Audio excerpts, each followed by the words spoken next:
As always, it's a pleasure to be with you this evening. We have a great guest speaker with you this evening. It's one of our friends, business partners, Matt Murphy. Matt, Senior Wealth Management Specialist at Park Avenue Securities.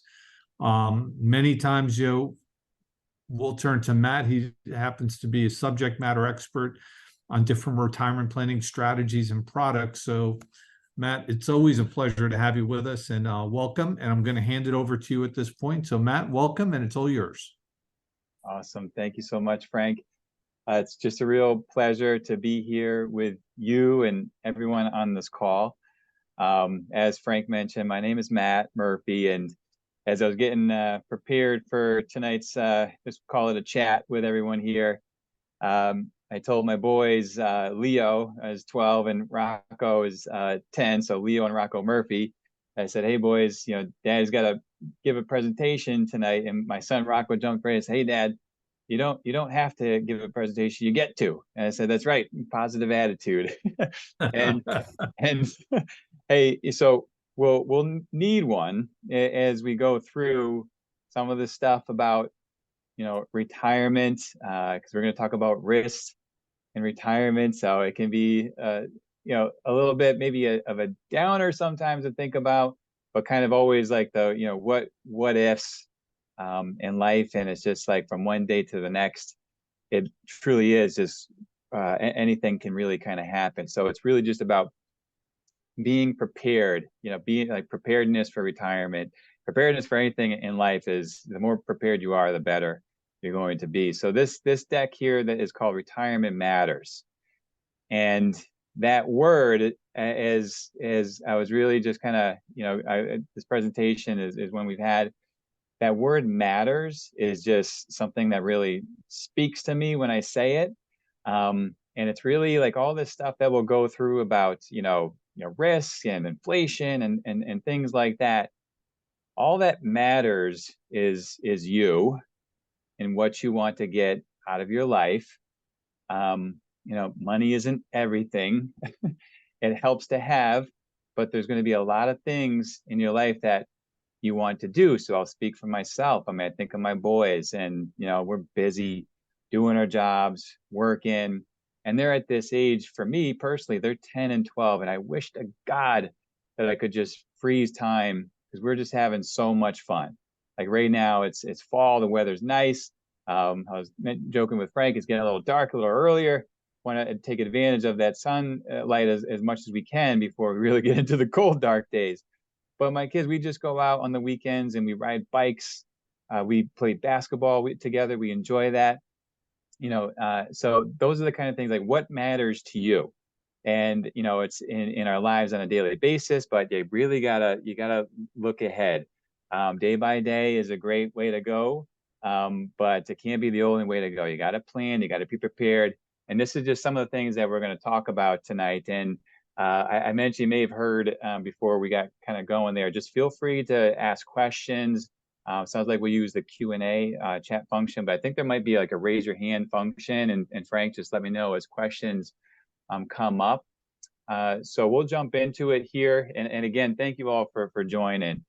So the risks in retirement, this is something that, my role here at Guardian and Park Ave, I speak with financial advisors here in our firm and in our family every single day, and hundreds of times. I've been here for over 15 years, going on 17 years, which is kind of crazy. But to me, the Guardian, our financial advisors, and you as our clients are like really family to me. We want to make sure that everything we're doing is going to get you in a better position today than you were yesterday. And some things that I help kind of almost in a coaching manner, because that's part of what I do, is I talk with advisors about the types of plans that we're trying to put together for meetings that they have, is just making sure that our clients have taken the key risks off the table. So have you addressed those for the risks in retirement? And a lot of times it's kind of like, well, what risks, what are they? Some people don't even know what could get in the way of having a good retirement. The risk multiplier, the biggest one, is longevity risk. You may have heard of this, but if not, it's kind of like, well, you want to live a long time. We do everything we can possibly to stay healthy, to to eat well, to exercise, all these things that, we can live long, happy lives. But the statistics are pretty wild. So in this country, in America, married couples that are 65 years old, they live longer than anybody else in this country. One is because they're already there at 65. So the chances of them living, longer than anybody else are as high as it gets. These statistics are showing, average health, but if you actually go on that little link there, longevityillustrator.org, you could put in your age, when you're going to retire, and your health, and it'll give you some probabilities basically about the chances of how long you might live. And the one that just really stands out, so those married couples that are 65 with good or excellent health, there's a 50% chance that one of them is going to live to 92.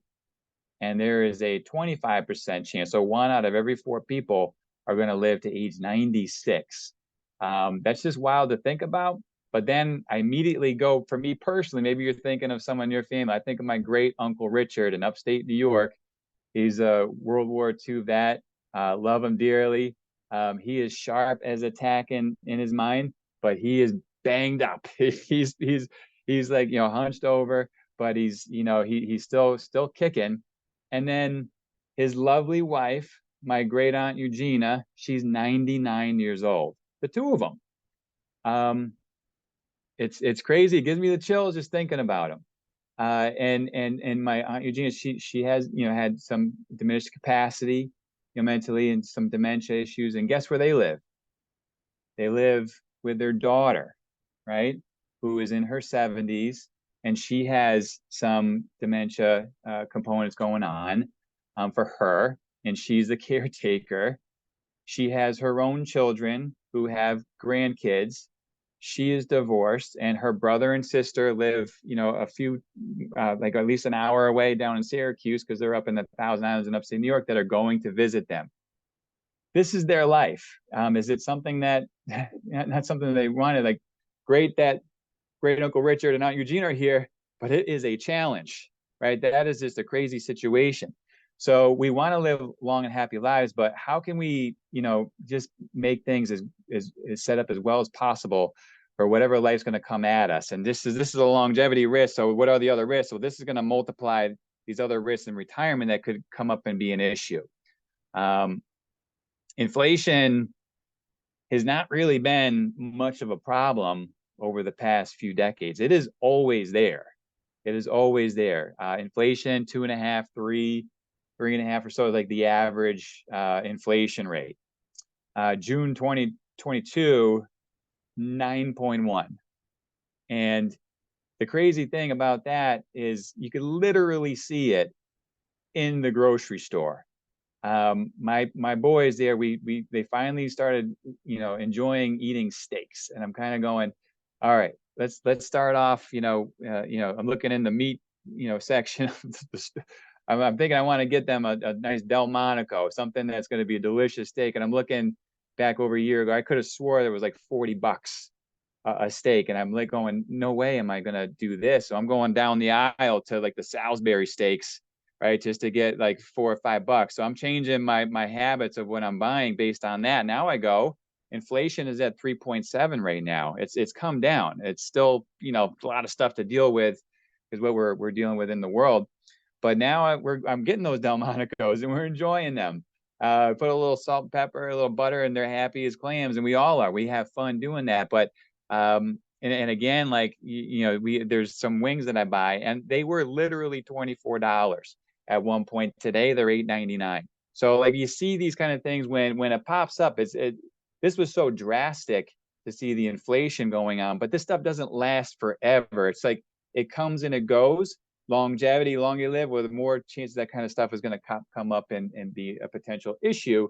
You got to make adjustments to, like, Frank, should we make some adjustments here, or should I spend less this year? What do we got to do? This is why it's very important to continue to always share as much as you can, and really everything you can, with your financial advisor about what you're dealing with, so adjustments can be made if need be.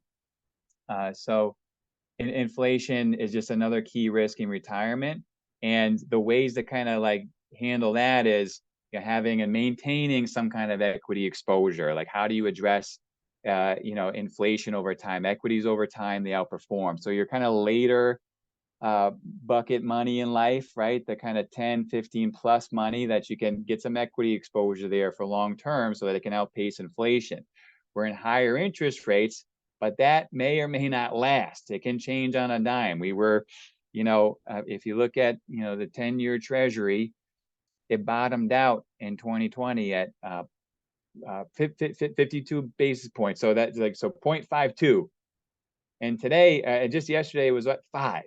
It shot up like a rocket, and we're at 22-year highs on interest rates. So it's great to take advantage of that in certain instruments, whether it's cash or money market or maybe CDs, and take advantage, but it may not last forever.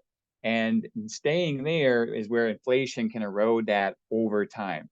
And there's also ways, just with some solutions that I tend to be, I spend a lot of time in annuities, and they can have increasing income options for you. So I would say, ask your advisor there about those kind of solutions that address these kind of risks in retirement when you're going 20 plus years or hopefully more.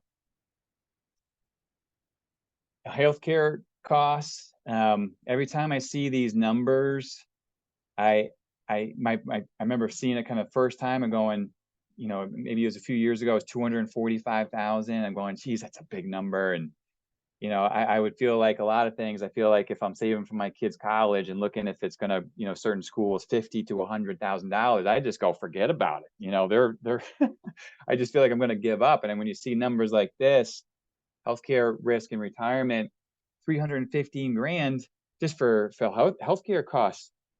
That's it. I mean, so this can really make you feel like forget about it. But when you boil this down, this is just some surveys that Fidelity does, Fidelity Investments. They do it every single year.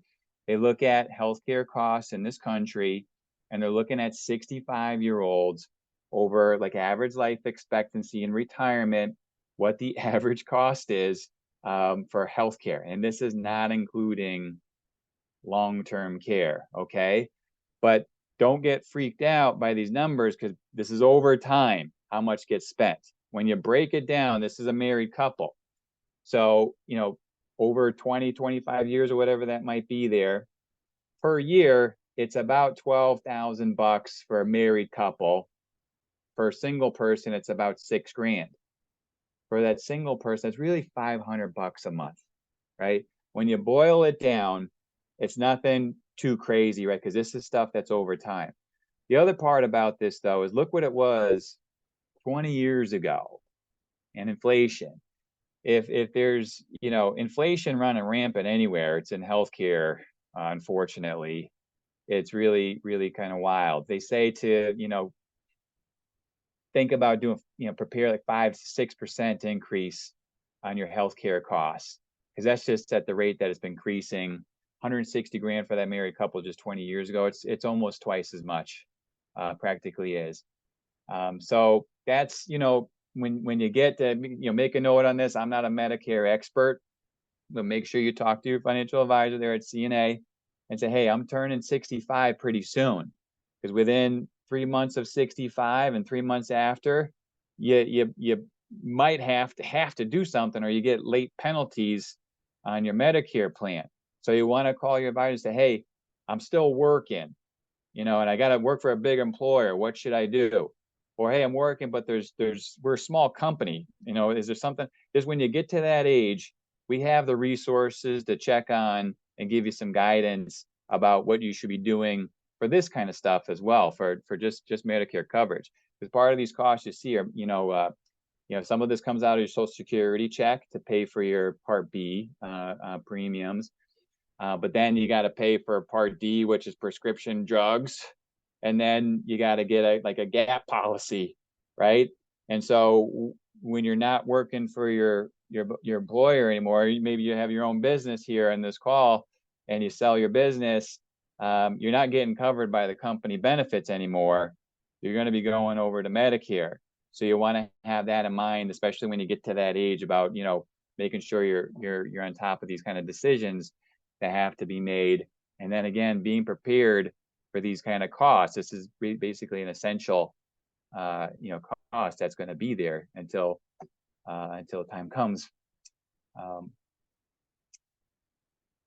And Frank, I think you're on mute. Were you going to ask something?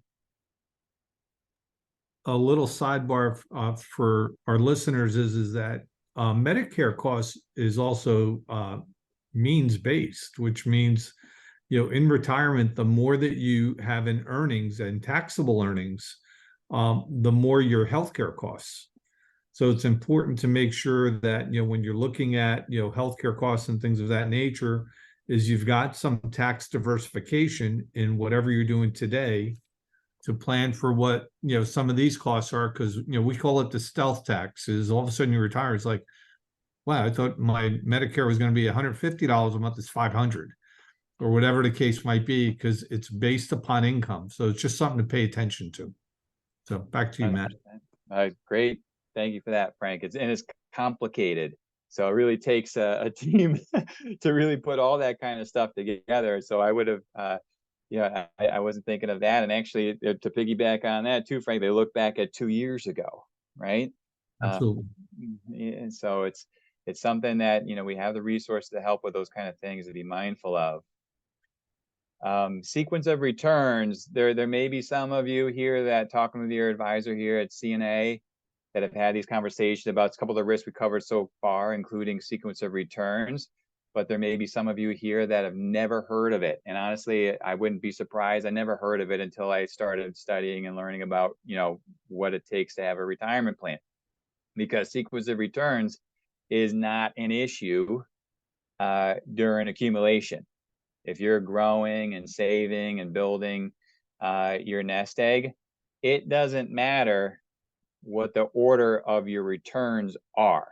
And what I mean by that here is we're seeing two people where they're getting different returns, same numbers of returns, but in different sequence. At the end of the day, with up 7, up 27, down 13, or up 7, down 13, up 27, during accumulation, it doesn't matter how those numbers come in. You can change the order a million times, and those numbers average 7% rate of return. But during distribution, those returns matter. And especially early on, if the order of the return, say if you retired in 2000, and not that anybody would do this, but you're all in NASDAQ because the tech bubble and I'm riding high, we're making so much money.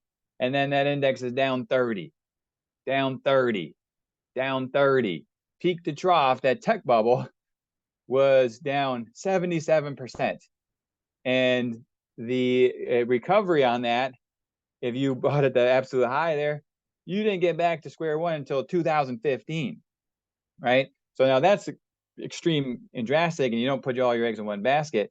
But if you're in even last year in 2022, we had S&P down, 19%, equities were down. And then, we got that fixed income. We got 60 equities and 40 fixed income. Fixed income was down because interest rates shot up. And when interest rates go up, bonds go down. So that's normally there to kind of help offset each other. So we got stock market down. And then we've got fixed income. We've got, like, say, the total bond market last year was down 10%, over 10%. Long-term treasuries last year were down 30% because the rates spiked so fast. And so you probably see it, or maybe even read or hear about it, right? 60-40 portfolio. It doesn't work anymore. Stocks are down. Bonds are. It sounds like a country song. Like everything's up. So if you're $1 million, for example, and say, hey, I'm going to take 5% withdrawal off. Okay, 50 grand is what I'm going to be taking every year. And then suddenly that portfolio in a 2008 or early 2000, one way in 2022, just retired. Okay, let's do this. Boom. And you're using your retirement plan off an investment portfolio. That 50 grand off of 700 grand is suddenly a 7% withdrawal. That's not on these slides, but that's withdrawal rate risk. Am I taking too much? And honestly, like, it's kind of depressing when you think about what the experts that I read about and study. And I was just in Texas a couple weeks ago to hear from David Blanchett, who's the head of retirement at Prudential. And Dr. Daniel Crosby, who's an author and writes books about behavioral finance and these kind of things. And this withdrawal rate kind of issue, it's like it just can be a devastating, especially early on. And not only that, it creates emotional concern about and anxiety, which we don't want to have you feel that when you're not getting a paycheck anymore and you're living off of your accounts. So sequence of returns is just a big risk, is to be aware of and know what that is, be familiar with, and say, okay, well, what about that one? How do we address that as you're hitting retirement and working off of what you've got saved? This loss of spouse is, I'm just looking at time here, Frank, and I could go on about this one. You're in good shape. Don't worry. Okay, thank you. Hopefully folks are maybe having some dinner now while they're listening, but so I can't help but think of my own mother. My dad passed away young. He was 55. So my mom was a widow at 55 years old, 6 kids, 6 of us. She actually ended up remarrying at some point, and then became a widow again last year, right? So this is the thing, for women, or almost 8 out of 10 are the ones that are the survivor when it comes to the married couples, and become the sole financial decision makers for up to 2 decades. And that's a statistic. And I go, that is my mom. That is my mom. She's 78 years old. And my dad passed, and she's been calling the shots ever since, with not much to work with. My dad, he didn't make a ton of money, and she just kind of she made do with what she had. She was a dental hygienist. She had to retire early because her hands were hurting and she was tired. She ended up taking the survivor benefit at some point. You can take a survivor benefit for Social Security as early as age 60. At some point, she'd started taking that, and she actually had a better benefit than my dad did. So she switched over to hers. She let hers build up, and then that was a guaranteed source of income for her. But think about, what your potential widow or widower has to deal with when you're going. This is why it's important to have everybody involved with your financial advisor here at C&A. So my stepdad, Steve, is this amazing guy. He's tremendous. He's a Vietnam vet. He had over 30 businesses in his lifetime. He used to roll up on jobs, and he would work for the electrical companies, cement companies, amusement parks, and then he would buy them. And so he was just a crazy guy. He was awesome. He was also a collector. And so my mom, doing what she could do with what she had, and he's a Vietnam vet. They moved to North Carolina. There's a big military base down there, Camp Lejeune. And his family's down there. He actually had like 13 brothers, and they're all military. So they went down that way. They're doing great, kind of double wide and living a dream out in rural North Carolina. And he had 22 cars when he passed away last year. The house down there, he loved music. He had 10 plus guitars, saxophones, drum sets, like 3 or 4 of them, gold. Like he just collected stuff. Lots of tools. Oh my God. Right. My mom had to sell all those cars, and somehow she did. But think of your spouse having to deal with that. And it's a practical, like a nightmare, with your finances, to change the registration, to maybe sell certain types of property. It's a handful. So not only that, the survivor benefits for Social Security, make sure you're talking to your advisor, because we can do planning analysis for Social Security about, if you both claim early, or if you both claim late, or maybe one goes early, one goes later. Pensions, are you doing single or joint? Depending on what decisions are made, what kind of buckets do you have later? Do you have life insurance? If you don't, can you get it? If you have it, should you keep it? Do we look at some annuities maybe for the tail end of your retirement, to have that there for, to help the spouse? With all that stuff, again, never mind, where their health is going to be at that point, physically and mentally, to be able to I don't even want to deal with it right now, never mind when I get older, do all that kind of stuff. It's a lot of work. Matt, and just for our listeners and our guests, one of the perspectives is, years ago, Social Security was viewed as a very small benefit. Nowadays, people are going out on Social Security, and many times it's 2,500, 3,000 a month. And so when you've got benefits of $30,000 to $40,000 a year, the amount of capital required to replace that when one of the spouses dies is pretty significant. So if you've got two people collecting, when one passes, they get the greater of the two, but it's a lot of cash flow that falls off the balance sheet. So I would just tell you, it is something that needs to be planned for. There should be a strategy in place, and you got to do it early on, not later. So Great point, Frank. And the difference between when you claim, there's a lot of factors that go in, whether you can delay, because if you're delaying, well, where are your other sources of income? Are you drawing down on other assets and bringing that down, or can you continue to work? But the way my brain works from doing this for so long is I think of in terms of withdrawal rates. So like a 4% withdrawal, you hear it's a rule. It's not a rule. This is a good place to start. In that $1 million, 40 grand. Well, if you're getting 20, what was it, 2 grand? If you're getting 2,500, right, a month, that's $30,000. If you're doing a 4% withdrawal to get yourself $30,000, it's like having $750,000. That times 4% is 30 grand of an income stream. That's how valuable these benefits are. And again, like, it's 30 grand. It doesn't seem like a lot, but that's an essential and thankfully a guaranteed source of income. And it's at least a floor there that and to think about the kind of decisions you're going to make, whether you go early, go later, or somewhere in between the two in a married couple situation. So moving on here, I won't spend too much time here. I just always find this kind of interesting. Is it Michael Klein, Prosperous Retirement Guide to New Reality? This is a book from a long time ago, and he just realized what his clients. He just kind of made these observations and what his clients were doing in retirement, and he really kind of broke it down.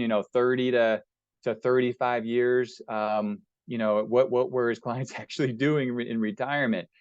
And what he found was those that have like the gift of time, right, to live a long time and enjoy it, good health. He found that these 3 phases, so they call it like the active phase or go years in retirement. So you're traveling, you're doing a lot of stuff. So he found that people they're spending as much as they were before they retired, in some cases even more. And then you get the slow go or passive phase. So 10 or 15 years, now you're about 75. You're starting, okay, we're going to slow it down. We're just going to stay a little closer to home.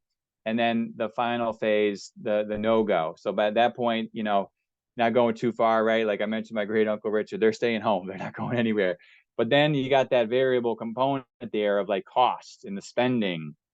And then that's where it can get out of hand with, it's a pain to to have that stuff in place. It's not fun to get or pay for, but I go back to my stepdad there at the end of his life. He ended up with cancer and it got in his spine. And by the time I got down there, we rotated to help my mother, who had a urinary tract infection. She was getting confused with the urinary tract infection. He had probably like 30 pills, and my mother's getting confused. She's taking care of him. I get down there. He goes, Matt, pick me up. He called me Matster. Pick me up. I said, okay. And he goes to stand up. He couldn't stand up because the cancer was getting his spine. And I couldn't get him back on the couch because he was a big guy. And so we had to get the ambulance to come take him. And then guess what? He wanted to be back at the house. He didn't have long-term care. He had the VA benefits. But this is the thing, the dignity. I felt just awful, seeing what he had to go, because I'm not a caretaker. My mother, she's dealt with it actually, her parents, and then my dad, and now, her second husband. She can do it, but it's like she's not a professional. And so, think about that for down the road. It's worth it to have that kind of stuff in place, and really to get the, never mind preserving assets, because that can help to have, long-term care, but having people that can actually take care of you. So just something to really think about. We all have these kind of stories, and it's just something that I guess I'm doing the talking here, so I'll share some of mine if it helps. So how do you kind of go about this? This one, there's different strategies in retirement. This is kind of along the lines of like a flooring strategy for where your income is going to come from. There's these bucket strategy, like goals based. We'll see in the next slide, right? Talk about this with your financial advisor at C&A about, okay, well, that sounds good. Well, how do we do it? And, flooring, this is a good sort of, I like this to see, okay, what guaranteed source of income you have. So let's look at your Social Security, see what you got, and like try to figure out when the best time is going to be for you to claim. Do you have any pensions? And add those up. Maybe you have annuities, include that, and that's going to be your guaranteed income to cover your expenses in retirement. If your income is not covering your expenses, that's where you want to make sure the house I'm in, the food's going to be on the table for my kids, the essentials. If there's a gap there, then flooring, you might look at having some annuities there to just cover those essentials guaranteed, right? And then you have your variable spending bucket, and that's where you might keep some money in certain instruments because you don't want to have it going too far up or down, so keep it safe and in cash. And then you have your kind of later bucket money that's going to be more invested for long term, and again, helping with inflation as costs increase over time. And this is along the lines of like goals based planning as well. So you can see why at the very bottom on a 1 year, if you need money in 1 year, why you don't want to be in stocks. It's crazy volatile, not the place to be.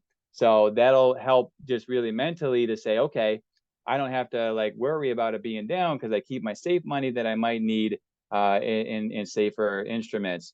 And then, makes more sense to have like your later bucket. So 5 or 10 years over time, things gradually go. They're going to be up or down, but the risk is going to be, a lot less as you're using more of like goals based for needs now, needs, soon, and needs later. And this can go for, whether yourself, you're in retirement, getting closer to retirement, or your kids. Everybody can have like kind of a bucket thing, right? So we're all in these different stages where we need money now, but the sooner you start saving, the better that's going to be. And that's kind of where we get into a little bit about, put the cart before the horse a little bit. We talked about the risks, while you're in retirement, but what about getting there? Just real almost challenging yourself to save. And if you're in that kind of phase still, it's interesting to me, like the longer you can work, the shorter you're going to naturally shorten your retirement. Working longer is about the best thing you can really do if you're feeling like you're coming up short on what the kind of assets you have in retirement. So it's not even something how much you're saving. It's actually just working longer. It's the best thing you can do. But if you can push it, try to challenge yourself, to increase it a little bit at least each year, because you can see where the savings rate, and we can all just do a better job, and you can find a way to ultimately get by. And then you might realize, oh, I forgot about that. I was saving a few bucks a month, and maybe I can do more. Very good. Hey, Matt, we had a question in the box that I'll bring up, and we'll answer this. So it was with regard to Social Security. When people receive their statements nowadays, and they talk about for retirement, and then it talks about Social Security at some point wouldn't be able to pay the full benefits that they're paying today. And so the question is, can we clarify that? So, Matt, would you like to, or you want me to clarify that one? I'll try, because so at this retirement masters that I was at, so Mary Beth Franklin was there, and she is amazing. She is an expert. She used to be like a journalist on Capitol Hill, so she's like the political stuff, and she is an expert on it. And so the way things are going, back in 1983, it came to like a head, and then they made the adjustments, and then they kicked it out to like basically 2033. So like they're doing like generations these moves. right now it's very, very political. I actually, one of my big takeaways, I shared this with the entire group there, was that, you know, I think what's going to change, we don't know. There's going to, it's up in the air. There's a lot of stuff that they're talking about, and unfortunately, it's like a lot of political stuff that's getting in the mix there. One thing I took away was, worst case scenario was prepare for your benefit to be 80% less than what you're seeing. And I said, okay, right? If I've got a plan for something here with Social Security, if I'm preparing for my benefit, if it's $1,000 a month for it to be 800, I think that was kind of like something I took away at a big picture level. Frank, maybe you can. So, one is, the conservative side that I would say is definitely plan, as Matt was sharing with you. The other side is what could Social Security do in order for that not to occur? And so some of the things that they're speaking to are, really looking at it for people at different ages, like 20-year-olds and 30-year-olds, pushing Social Security back so that for all of you that are on the line, and my guess is that your normal retirement age is going to be 67, and that's when you get full benefits with no penalties. So what you're likely to see is them pushing off numbers like that going forward as to, how they do that. The other thing is, there are what I call stealth taxes where they recapture some of that. There's a term, it's called IRMA. IRMA is how they calculate what you pay for healthcare costs in retirement. And it is means-based, which means the more you earn, the more you pay, as I mentioned a little bit before. There'll be a variety of different things that are being implemented over time, pushing benefits back, making more of your Social Security perhaps taxable. Social Security, to give you an idea, under 85,000 of total income is not taxable. But once you go above 85,000 of income, Social Security benefits become taxable. So they can make more of the benefits taxable. There's a variety of things that can happen. So what I would say is, I'm an optimist, so there's my full disclosure. I believe that benefits are going to stay at what they are. I don't believe that they'll reduce them. Politicians have a hard time getting reelected if that occurs. However, they will have the ability to tax more, push out the ages of it more, and so there's a number of tools that they can use in order to control that. So that's what you're more likely to see because it's less noticeable in the public eye. So that's my 2 cents.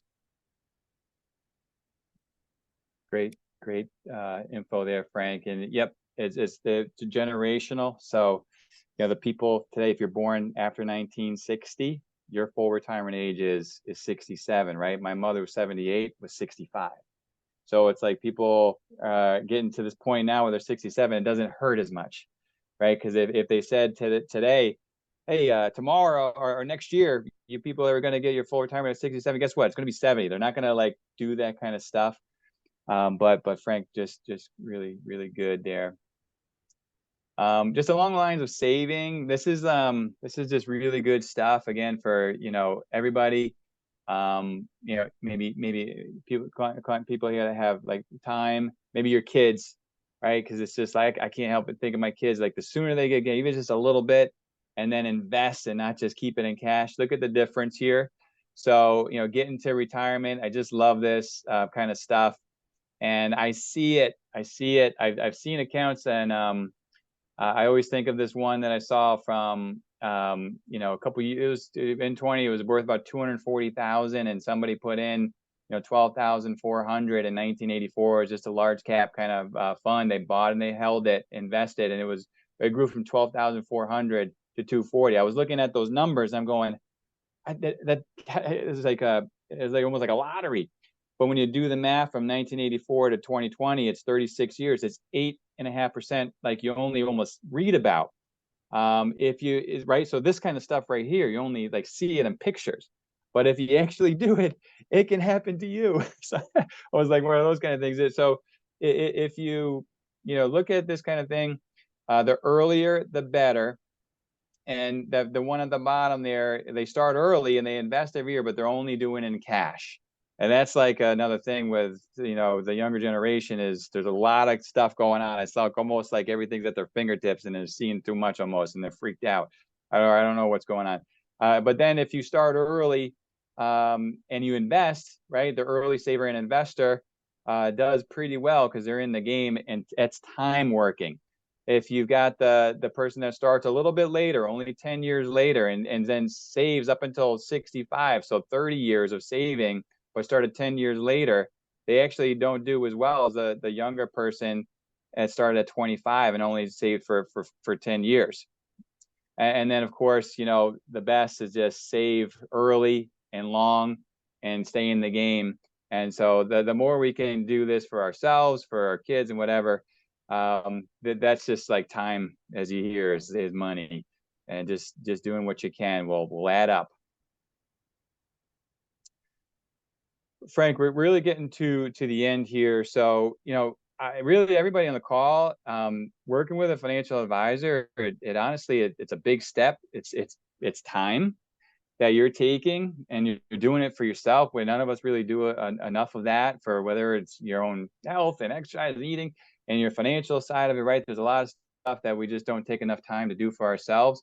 But think about, the impact on your family down the road. Again, like my great uncle and Aunt Eugenia, like that house in that situation. I'm sure they're happy together, but they didn't see that one coming. And there's a lot to take in. So by working with your financial advisor, I mean, doesn't it feel as though you're doing something? You're getting yourself prepared for retirement. So really, congrats to you all for doing that, and continue to do so, and just share whatever it is financially that you're doing. Even the accounts that you haven't told your advisor about, just run it by them about what you're thinking of doing, because you can make some serious mistakes. And it's not a slide here, but one that I always think about is stocks over the past 20 years, 9.8%, good run the past 20 years, average investor 3.1, right? So work with your financial advisor to just get the right guidance, and it will pay off for you in the long run. We have a brochure that kind of gets into, there's several other slides after this, but just what matters, right? So all this stuff I talked about is like economic stuff, and just what does that mean to you is really what you got to take away from this and talk about with your financial advisor here at C&A. I actually, the brochure, I'll see if I can share it. Actually, I don't know if it'll come up at all. So Frank, as I'm sharing my screen here, are you seeing this brochure that I'm putting up there? I do see that brochure, and for all of our listeners tonight also, if you let your advisor know, or whoever invited you to this, who you are, if you like. The last book that I wrote is referred to as, we call it Last Check. And it speaks to the fact that at some point when you retire, you effectively get that last check. And it covers a lot of these topics on how to plan for that.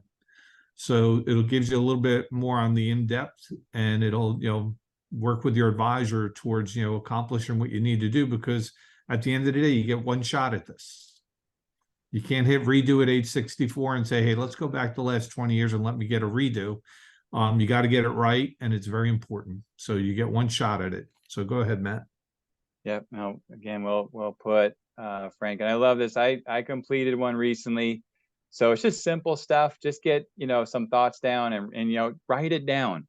Email and text it, all this crazy stuff. Like, just take some time, think about what matters to you, right? Like we opened up, and who are the most important people in your life, and what do you want to do with them? I'm a homebody. I love, like I said, just doing simple things with my kids. But I had a friend, he's an advisor down in North Carolina, and he shared with me some pictures of a trip. He went to Machu Picchu with his family, and I'm going, wow, like what an amazing trip. And I was putting myself in those pictures, and I was thinking, like, that would be so great for the history. Like, there's so many great things to do. Like, is that something that you want to do? Talking to more people, socializing, and just finding out what's going to be something you're going to want to enjoy. The more you do that, the more I'm kind of picking up things and adding stuff to my own bucket list. And personally, again, I think of, I'm up in outside of Boston here. My son had a project for his class last year. It was like when he was fourth grade, and he wrote about Paul Revere. And we went and visited the Revere House in the North End in Boston, right? So it's this house from the 1700s, surrounded by all these like Italian restaurants now, and a great place. So we were able to get some good food after we visit. But my son's 10 years old. And that's why, like, I think about doing this stuff, now and in the future too. Is he raises his hands, we're going through the tour, and he's looking at the fireplace, was as big as the wall in the living room. That's how it was back in those days. And I guess Paul Revere, how many kids he had, and my son knew this from doing the report. And he goes, "What if a toddler, couldn't you just walk into that fireplace? Like, is that safe?" And it's like, those are the kind of memories that I'll never forget. And I want to be able to create more of those with my family. So, Frank, I'll wrap it up there. And whatever it is that matters to everybody on this call, these are the kind of things, the exercises you can do to figure that stuff out, and then get the help from the advisors there with you, Frank, at C&A. Very good. Thank you, Matt. For all of you that were with us tonight, it's always a pleasure to spend time with you. We look forward to providing these Wisdom Wednesdays to you and to your friends and family. We look forward to seeing you at our next one coming up. And for our guest speaker, Matt, it was so nice to spend time with you, and we thank you. We appreciate your sharing and your partnership. And for everybody, have a wonderful evening, and we'll catch you next month. Thank you.